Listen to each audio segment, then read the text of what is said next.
You said you didn't go to work. The defendant just presented a text message where you referred to working after the accident. How do you explain that message? So I was on the way to work just to tell my boss that I was just recently in an accident. You couldn't call your boss? Your boss didn't have a phone? I couldn't, no. So you were too sick to work, but not too sick to drive to your boss to say, I can't come to work. I personally didn't drive. My girlfriend was driving at that time. Where is your girlfriend right now? Right now, I currently don't talk to her. She's my ex-girlfriend. So on the day of the accident, my girlfriend was driving. She was overwhelmed ever since the impact. Yeah, you said that she was overwhelmed. She was so overwhelmed that she went into the passenger seat and you went into the driver's seat. Correct. Mr. Memon says that you were always driving. I mean, from my perspective, that's not the most material point to me at this moment. I really want to hone in on how you got thousands and thousands of dollars worth of physical injury from an accident that resulted in just a few scratches to your bumper. Let me be candid. When I look at the damage to your car, when I also look at, this is your car, sir? Yes, ma'am. Not one scratch. Not one scratch on the defendant's car.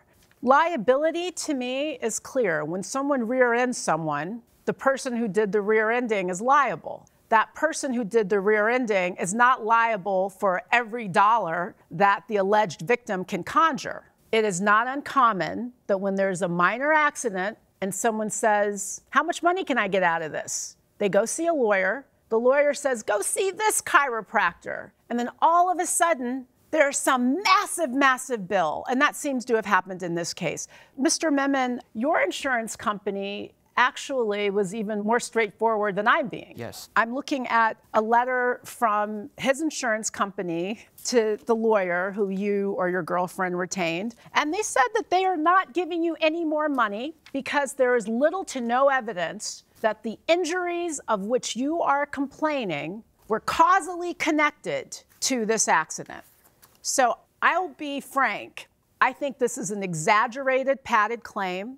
There was less than $200 worth of parts that were repaired, and I think this is an attempt to try to make much of an accident for which you were already compensated. I do not believe your injuries. Well, I'm of the view that the objective evidence really can't sustain the plaintiff's damages and medical injuries here. As a matter of fact, this is a photograph of the plaintiff's car. It shows essentially scuff marks, maybe some indentation.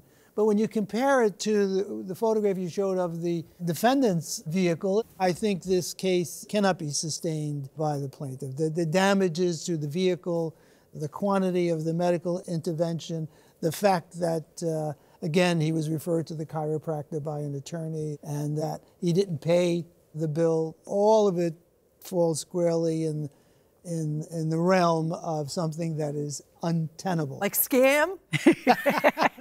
Like scam? You don't want to use the word, I give you the scam. I give you the leeway to use that language. I think the physical evidence, as you point out, Michael, is completely inconsistent with these injuries. I really like this letter from the defendant's insurance company where they point out that this chiropractor charged $1,400. This is just a big exaggeration. This is an attempt to try to make a bunch of money from a minor accident. I'm completely with you. I would dismiss. I am going to go back to my old favorite. This is a scam.